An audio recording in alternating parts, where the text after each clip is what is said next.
Bom, então nós vimos aí do método diagnóstico, né? Que a gente pode qualificar esses métodos diagnósticos, mas esse negócio não está parando no lugar, pronto. A partir de algumas características, né, mensuráveis que a gente tem desses métodos diagnósticos, né? Essas características, né, de sensibilidade e especificidade, elas podem ser quantificadas, né? E elas vão nos ajudar também a interpretar os resultados desses diagnósticos, né? Bom, esses diagnósticos, como eu disse ontem, pode parecer uma coisa um pouco incoerente, né? Para poder avaliar um diagnóstico, eu já tenho que ter um outro diagnóstico para comparar com ele, tá? Então, essa ideia da sensibilidade, especificidade dos diagnósticos, que é uma forma de você saber, né, a probabilidade dos seus resultados, vem também ligado, né, não só ao diagnóstico individual, mas à possibilidade de intervenções de prevenção e promoção baseados na detecção precoce da doença, né? Então, para eu qualificar, né, em termos de sensibilidade e especificidade, um novo método diagnóstico, eu preciso já ter um outro método que eu considero padrão ouro. Esse método que eu considero padrão ouro, ele não é a certeza, a verdade. Ele é o melhor método disponível no momento, tá?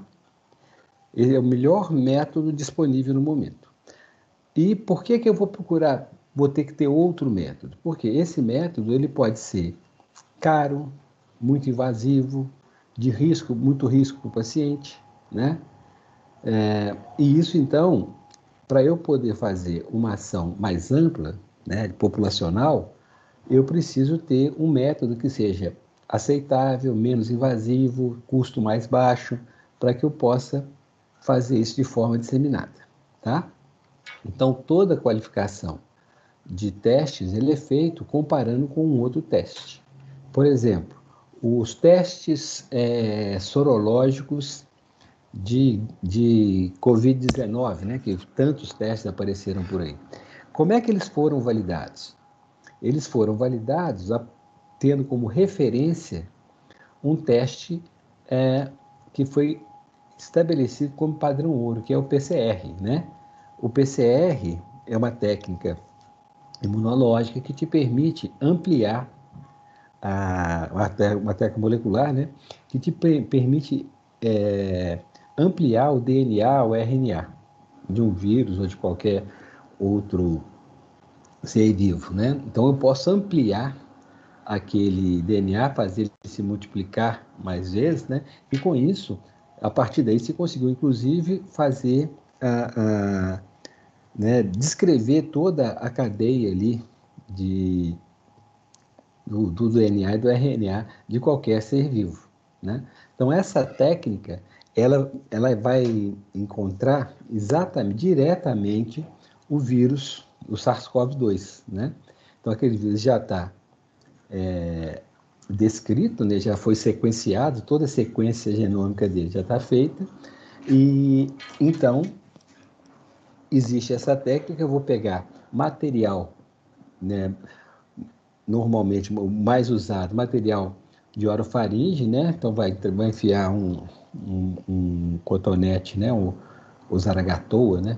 Pelo nariz, vai colher o material, vai colocar no aparelho que faz amplificação do DNA, que ali aquele DNA se multiplica, o RNA se multiplica várias vezes, né?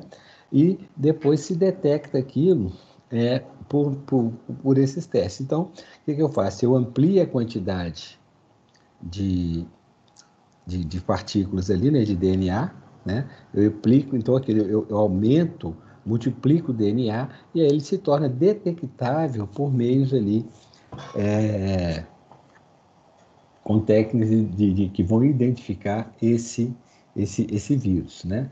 Já se conhece a estrutura dele, já está descrito, então eles têm certeza que aquele é o vírus do SARS-CoV.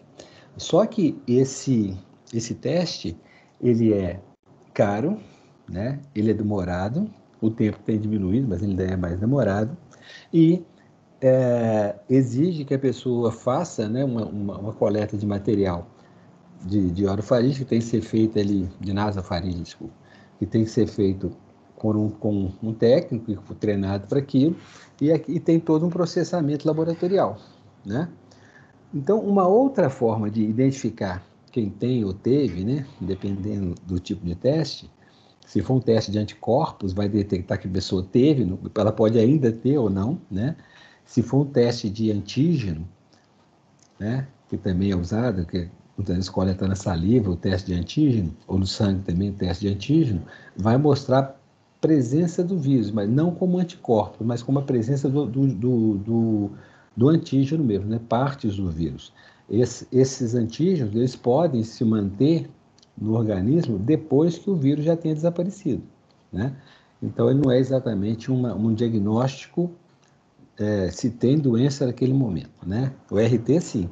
O RT-PCR, ele fala, olha, o vírus está presente nesse momento. Bom, então, esses outros testes mais simples, por exemplo, os testes rápidos sorológicos, eles foram validados comparando com o resultado do padrão ouro, que é o RT. Quer dizer que o RT ele é 100%? Não, não é. Nenhum é 100%, não tem como medir, porque você vai ter que comparar com alguma coisa, tá? Mas o teste melhor que a gente tem hoje, que é considerado o melhor, é o RT-PCR. Os outros testes, então, são comparados com o RT-PCR, são validados contra o RT-PCR. Então, no caso do teste rápido sorológico, eles vão pegar pessoas que tiveram, né, a doença confirmada pelo RT-PCR, outras pessoas que não tiveram doença, né? O ideal é que elas também façam RT-PCR, né? Elas estão confirmadas por RT-PCR que não encontrou vírus naquelas pessoas. Então, eu tenho pessoas que foram infectadas e pessoas que não foram. E se eu vou fazer isso com o teste sorológico, né? Pode ser IgG ou IgM, né? O IgM aparece primeiro, depois cai, depois vem o IgG, que é mais duradouro. Eu posso, então, comparar o resultado do meu teste sorológico, né, sabendo quem teve a doença e quem não teve. Aí eu vou calcular o verdadeiro positivo, o verdadeiro negativo, falso positivo, falso negativo, vou calcular a sensibilidade e especificidade daquela maneira que nós vimos, tá? Como nós conversamos na aula passada, né? Um exame considerado padrão ouro para detecção precoce de câncer de intestino grosso é a retrosigmoidoscopia. Mas esse exame é um exame invasivo, caro, exige preparação, tem que ser feito num ambiente específico, tem que ter um especialista naquela técnica para fazer. Ele é o considerado padrão ouro. Para fazer uma coisa mais ampla, que eu vou detectar que eu vou poder aplicar em muitas pessoas, eu tenho um teste bem mais simples, que é a pesquisa de sangue oculto nas fezes, para verificar se está tendo algum sangramento, né? Mesmo que seja microscópico, e esse sangramento pode indicar uma lesão, um pólipo ou até já um tumor que está ativo, né, no intestino grosso das pessoas. Então, nesse teste eu vou pegar uma porção de fezes, igual colhe para fazer um exame de fezes, e ali vão ser colocados anticorpos monoclonais para hemoglobina humana, especificamente para hemoglobina humana. Então, é um teste que ele é muito sensível e muito específico, né? Quando comparado ali com o padrão ouro. E é um teste muito simples, né? Bom, esse teste simples, então, ele vai ser o teste primeiro a ser aplicado, e aqueles que forem positivos no teste farão o segundo teste para confirmar.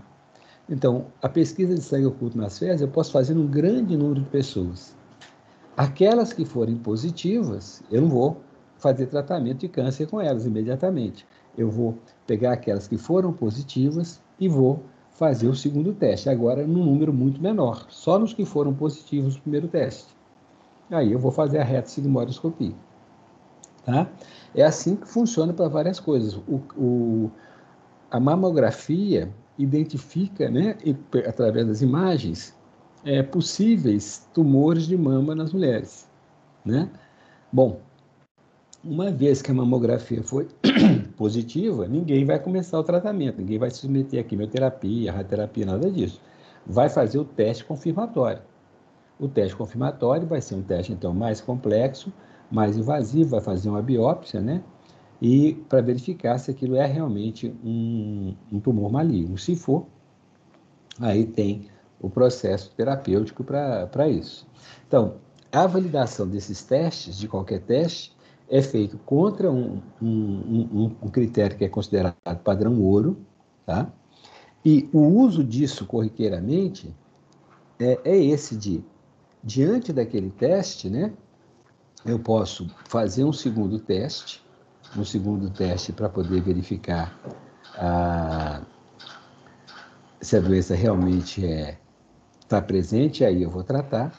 E para outros diagnósticos, a gente pode ir diretamente para o tratamento. Por exemplo, se é feito um teste sorológico, né, para sífilis, né, vocês ainda não viram isso, mas vocês verão quando forem à unidade básica de saúde, o teste faz sífilis em todas as gestantes, né? Coleta ali, tem um teste rápido, e se deu positivo, aquela gestante vai ser tratada. Esse teste é 100% sensível e específico? Não. Mas por que trata, então? Porque ele é um diagnóstico presumível importante e o tratamento da doença é muito importante. O tratamento é simples, né? Vai ser feito com injeções de penicilina bezatina, né? Bezetacil, intramuscular, e com isso aí, isso trata a sífilis e isso também impede, então, a sífilis congênita, que é um problema sério para as crianças, né? Mesma coisa, tem o teste rápido de HIV, né?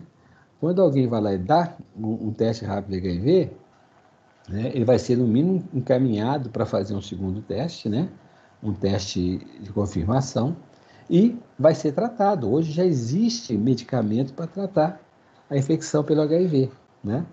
Então, nesses casos, os identificados vão ser tratados e, com isso, a gente vai conseguir reduzir a mortalidade, reduzir a transmissão, porque vai baixar a carga viral e assim por diante. Tá bom?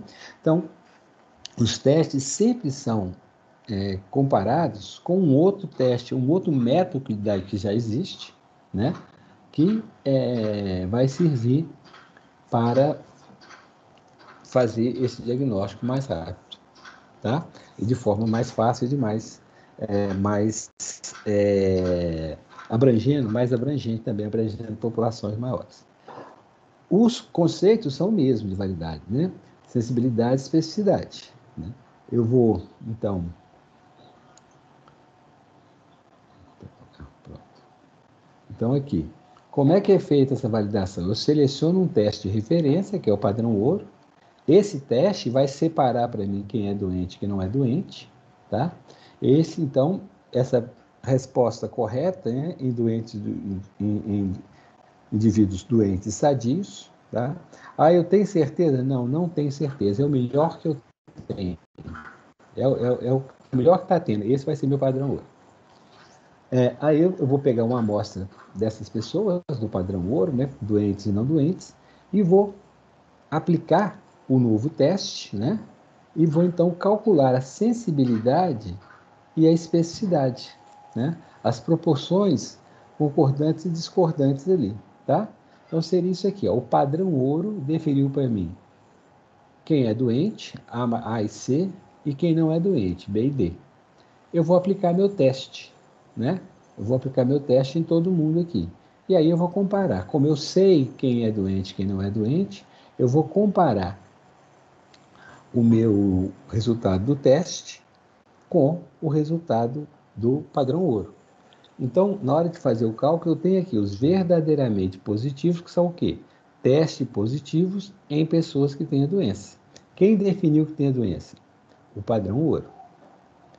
Né? Então, eu vou ter verdadeiramente positivos. Eu vou ter alguns doentes que o teste não vai pegar. O teste vai falhar em identificar esse indivíduo. Então, eu vou ter aqui os falsos negativos. São pessoas doentes que o teste não conseguiu detectar. Né? Aqui do outro lado, eu vou ter os verdadeiramente negativos, que são aquelas pessoas sem doenças nas quais o teste também foi negativo, por isso que eu chamo de teste verdadeiramente negativo, que aqui só tem gente sem doença, nessa coluna aqui, né? Só tem gente sem doença. Uma parte dessas pessoas, o teste vai classificar corretamente como negativo. Tem algumas pessoas não doentes que vão ser classificadas como positivo pelo teste. É o que eu chamo de falso positivo. Então, verdadeiramente positivo, verdadeiramente negativo. Falso negativo, falso positivo.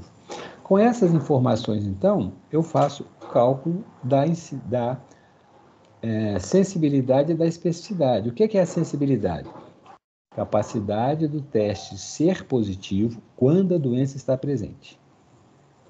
E especificidade, capacidade do teste ser negativo quando a doença está ausente. Com esses valores aqui, eu vou então calcular a sensibilidade e a especificidade. Sempre lembrando daquela história, né? O que parece ser, mas não é, o que é e parece ser, e assim por diante. Então, aqui, ó, verdadeiramente positivo. É e parece ser. Ele é doente e o teste é positivo. O falso positivo é o que não é, né? Mas parece ser. Faltou um E aqui. Não é, mas parece ser. Por isso aqui de uma vez.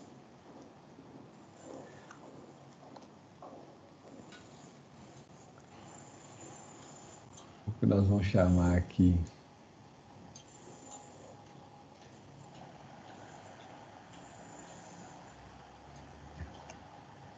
Tem que mexer aqui, peraí. Prof. Oi. Pode falar. Só para ver se eu entendi, nessa questão da validade, quando você fala para a gente pegar esses dois testes, por exemplo, aquele do intestino que você deu exemplo, é meio que para a gente afunilar os resultados, né? Assim. Não os resultados, mas a quantidade de pessoas, para realmente fazer aquele teste que demanda mais, isso. Assim, pode ser mais invasivo, como se fosse isso? Isso. Nesses casos que eu uso dois testes, que é muito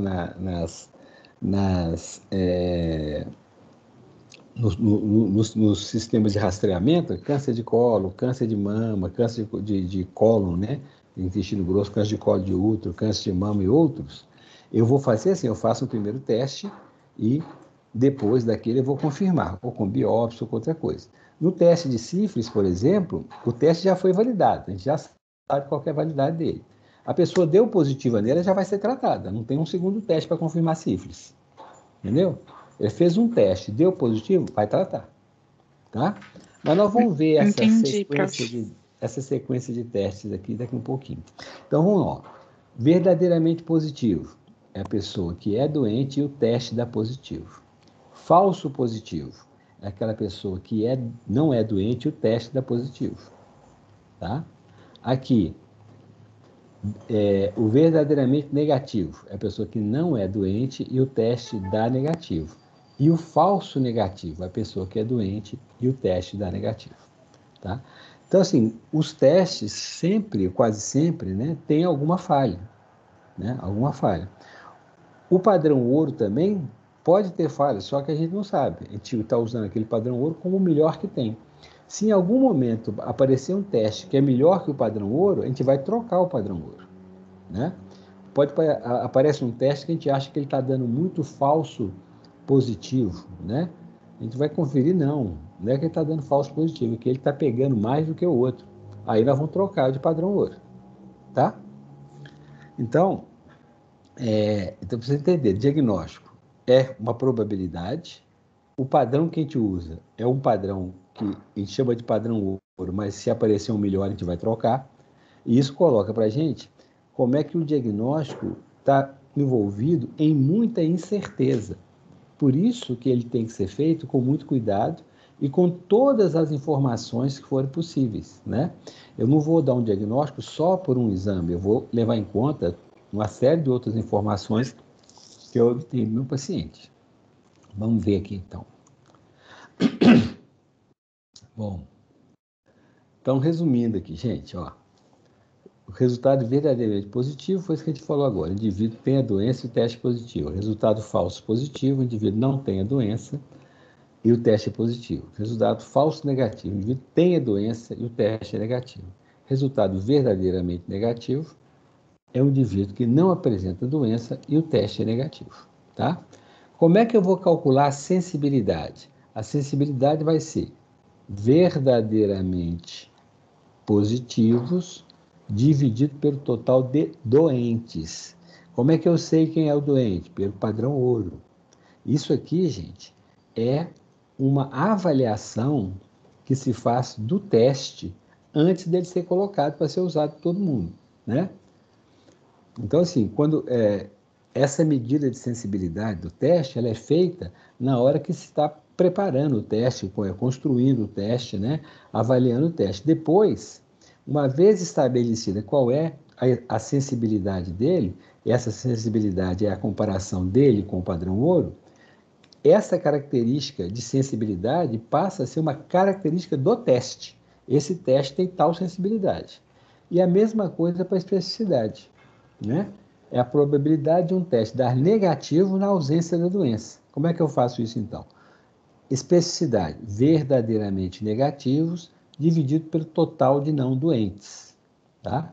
Essa é a especificidade. Especificidade e sensibilidade são características do teste. Então, eu vou ter isso aqui. Ó. Padrão ouro, doente, não doente. Teste, positivo, negativo. Verdadeiramente positivo, falso, negativo. Verdadeiramente negativo, falso, positivo. Aqui eu calculo a sensibilidade, A sobre A mais C. E aqui eu calculo a especificidade, D sobre B mais D. Tá claro isso aí, gente? Tá claro? Vamos ver aqui um pouco. Sim. Agora, deixa eu fazer uma pergunta para vocês, gente. O que é mais importante, sensibilidade ou especificidade? Acho que é a sensibilidade. Por quê? Por mostrar quem verdadeiramente é positivo. Que o falso negativo talvez você possa detectar. Eu acho Não que é sei. especificidade. Não sei. Quem acha que é especificidade? Eu. Eu quem? Que eu não estou vendo você, não fala o nome. Igor. Igor. Por que, Igor? Porque Só um minutinho, deixa eu escutar o precisa Igor. achar os erros para acertar, entendeu? Não, mas aí a sensibilidade ok, sensibilidade vai dizer quem são os negativos. A sensibilidade, a especificidade é a proporção de verdadeiro, vai te dar o seguinte, qual que é a segurança que você tem com relação aos negativos, né? Então, assim, ó, de todo mundo que eu falar que é negativo, 90% são mesmo, né? 10% vai passar, vai ser tratado sem necessidade. Então, assim, mas por que você acha que a especificidade, ela não acha o erro, ela é um número, né? O que é mais importante, a sensibilidade ou a especificidade? O que você acha o que você prestaria mais atenção no teste? Eu iria na sensibilidade para poder detectar quem está com e tratar. Tá, ok. Essa é uma questão. Quem mais? Alguém acha que é especificidade? Professor, Oi, pode falar. eu pensando aqui, por exemplo, se a gente tiver um teste muito sensível, significa que ele vai detectar, sim, as pessoas que a gente está querendo rastrear. Pessoas com HIV. Só que vai passar bastante também dos que não são, porque é muito sensível. Então, essa sensibilidade muito grande vai acarretar isso. Por outro lado, a especificidade, eu acho que vai dar mais certeza, não? Sim, ó. Prof. É que não vai pegar tanta coisa. Isso. O Igor vai estar falando, Eu que às acho vezes está que falhando. Fala então. Eu escutei, viu, Igor? Eu acho a especificidade mais importante, porque apesar da sensibilidade abarcar os que estão doentes, a especificidade você vai saber que não está doente, consequentemente você não vai gastar recursos com pessoas que não precisam. Eu acho que... Oi. Eu acho que nesse caso esse lembra muito aquela curva normal. Os dois são igualmente importantes, que eles vão me dar o limite. E aí eu vou tratar quem está ali no meio. Isso também existe, para mim, quando a gente está falando de testes que são de medidas contínuas, que nós vamos ver daqui um pouquinho. Gente, agora vamos pôr um contexto nessa pergunta. Olha aqui. Banco de sangue. Banco de sangue, você vai pegar o sangue de uma pessoa e vai transfundir para outra, né? E essa transfusão pode ter, por exemplo, hepatite, HIV, doença de Chagas, né? Pode estar lá contaminando o sangue. Então, nesse caso, por exemplo, quando você pensa que você quer um teste para evitar que você contamine uma pessoa transfundindo um sangue que tem algum micro-organismo, né? O que você acha mais importante aí, pensando nessa possibilidade de transfusão do sangue? A sensibilidade ou a especificidade? Sensibilidade. Sensibilidade. Então, assim, na transfusão de sangue, o que eu quero? Eu quero evitar que eu transfunda um sangue contaminado, né? Então, eu quero uma alta sensibilidade para quê? Reduzir a chance de passar batido um sangue contaminado, né? E, gente, os pais estão falando aqui que minha rede está ficando ruim. Vocês estão ouvindo aí? Estamos. Sim, prof. Deu só um aviso aqui, mas já sumiu. Bom, então, nesse caso, a gente pensou mais na sensibilidade, né? Agora, deixa eu inverter a situação. A pessoa foi lá, o doador foi lá, doou sangue, né? E o teste muito sensível identificou que ele tem HIV. Agora, você tem que falar o diagnóstico para essa pessoa, né? Você vai dar o diagnóstico para a pessoa. Nessa hora de você dar o diagnóstico, você está mais preocupado com a sensibilidade ou a especificidade? Pensa o que significa um teste falso positivo de HIV e você vai falar o resultado para o doador. Nessa hora, o que você acha que seria mais importante? Sensibilidade ou especificidade? Especificidade. Nessa hora, você quer evitar o falso positivo, não é isso? Você não quer falar para a pessoa que ele tem uma doença, né, quando ele realmente não tem. Você está querendo fugir do falso positivo. Aí você quer mais especificidade. Então, gente, sensibilidade e especificidade são características do teste. A gente vai achar uma ou outra mais importante dependendo de como é que eu vou usar a informação. Eu quero um teste muito sensível para não passar nenhum sangue contaminado que vai contaminar as pessoas que vão receber aquele material. No início da epidemia de AIDS, quando não se tinha ainda, né, não se conhecia as formas de transmissão, não sabia nem que era um vírus, muita gente foi contaminada pelo HIV, que não chamava HIV ainda, né, na transfusão de sangue, né? Seja numa cirurgia, num atendimento de urgência, e como aconteceu com muita gente, aquelas pessoas que tinham hemofilia e que dependiam de transfusão de fatores de coagulação, né, muitos se infectaram. Tem um caso no Brasil, né, que é muito relevante nesse sentido, foram os 3 irmãos, né, o Enfio, o Betinho e o Antônio, esqueci o nome do terceiro, que era músico. Os 3 eles tinham hemofilia, né, e os 3 morreram infectados pelo HIV, que foi contraído na transfusão, né? Então, nesse caso, eu estou muito preocupado com a sensibilidade. Se eu tenho que dar um diagnóstico, ou se eu tenho que fazer uma intervenção que é mais complexa, de maior risco, eu estou mais preocupado com a especificidade. Por isso que, às vezes, a gente combina 2 testes. Um primeiro muito mais sensível e um segundo de confirmação que é mais específico. Tá bom? Então, assim, o que é importante ficar disso que nós estamos falando aqui? Sensibilidade e especificidade são características do teste. Uma vez definida, aquelas são as características. Então, se você comprar um teste de gravidez na farmácia, vai vir escrito na bula qual que é a sensibilidade e a especificidade. Se você pegar um teste rápido aí de dengue, ou de HIV, ou de sífilis, vai estar escrito lá na bula do teste qual é a sensibilidade e especificidade do teste, como é que ele foi feita essa validação, tá? Sensibilidade e especificidade, então, são características do teste, tá? Bom, gente, até aí fomos. Fomos. Sim, Então, prof. eu vou dar uma atividade para vocês fazerem agora. Eu vou colocar aqui, deixa eu sair aqui desse trem aqui que chama... Sair aqui do compartilhamento, tá? E vou postar aqui no Teams, né? Nessa sala que nós estamos. É assim que eu consigo dela para voltar, sair dela para voltar. Eu fico perdido nesse trem aqui até hoje. Se eu achar o Teams aqui, pronto, achei. Agora, eu vou postar no Teams, aqui na parte de arquivos, tá? Uma atividade para vocês fazerem. Vocês podem conversar à vontade, né? Entre vocês, trocar ideias à vontade. E vamos fazer essa atividade aqui. Deixa eu ver. Carregar.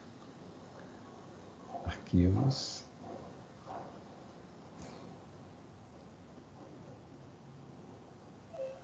Vou ver se esse aqui é o que eu quero. Não, esse não. Só. Mexendo nisso hoje, terça-feira, não é esse não. Ai, meu Deus, onde é que eu pus a atividade aqui? Deve ser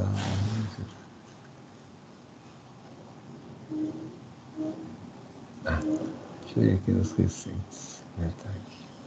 Isso, está aqui. Isso. Gente, ó, são 9h30, né? Então, eu vou dar para vocês aí 20 minutos, ou no máximo até meia hora, para vocês tentarem fazer isso. Vamos ver se a gente consegue fazer no máximo em 20, para a gente aproveitar o tempo, tá? Gente, então vamos lá. Tem coisas aí, perguntas que estão aí, que eu não falei exatamente o que a pergunta está perguntando. Mas com o que vocês já têm de conceito, dá para você responder, tá bom? Então vamos lá. Olha, isso todo mundo já viu aí que chegou? Você vai entrar em arquivos, você volta aí na equipe, né? Chegou, sim. Gente, então vamos lá, vamos trabalhar. Vamos trabalhar e eu estou aqui, eu vou no máximo ali tomar um cafezinho e vocês ficam trabalhando. Eu vou olhar os retratinhos do meu neto aqui. Fico doido para mostrar retrato para vocês, mas não deve ficar fazendo isso na aula, né, gente? Depois a gente faz. Ok, gente? Todo mundo viu aí?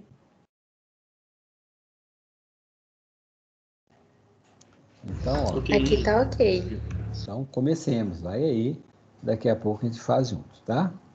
São 9h31, então quando for 9h51, eu vou perguntar se já podemos corrigir. E não é que eu corrigi, isso não vale ponto, isso é para a gente, né? É para a gente discutir aqui, tá? Corrigir no sentido assim, vamos fazer junto e aprender, tá?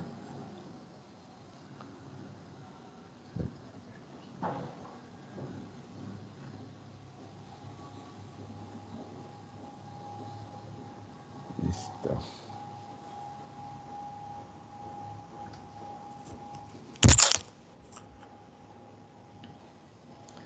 Ó, eu vou dar uma andadinha para pôr minhas costas no lugar.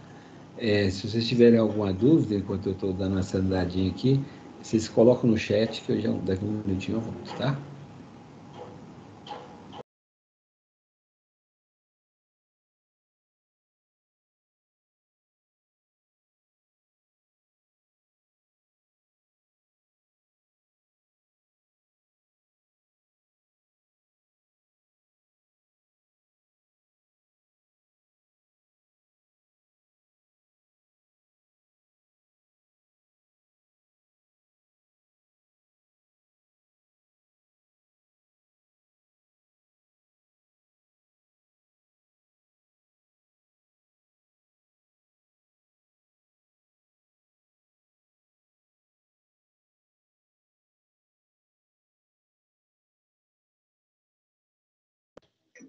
O pessoal, eu boiei aqui. Onde que está a atividade? Em arquivos no Teams.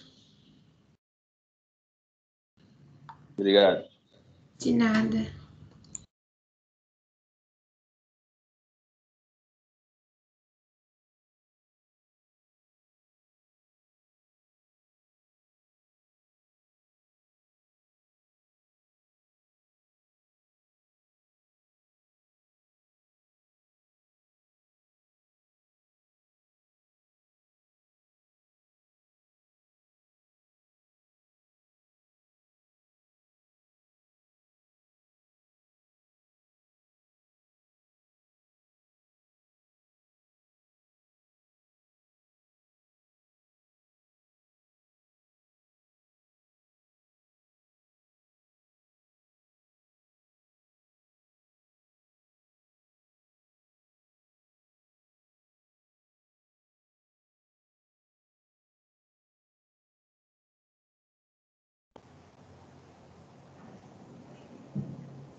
Gente, eu vou parar a gravação. Eu vou parar a gravação aqui um pouco, para não ficar esse vazião aí, tá? E só me lembre na hora que a gente voltar, para eu voltar a gravar. Beleza. Parar a gravação.